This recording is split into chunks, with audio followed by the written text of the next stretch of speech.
আজকের এই আলোচনাটি যে শুনবে সে অনেক একটি বড় বিষয় শিখতে পারবে।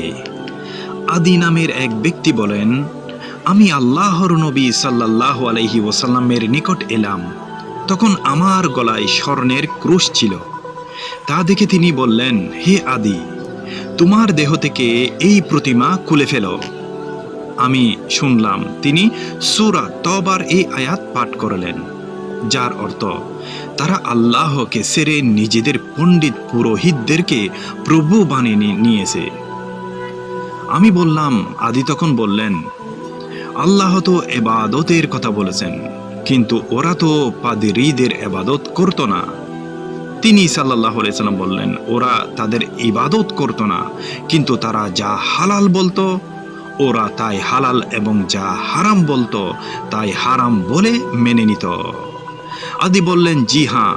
তিনি সাল্লাল্লাহু আলাইহি সাল্লাম বললেন, এটাই হলো তাদের ইবাদত করা।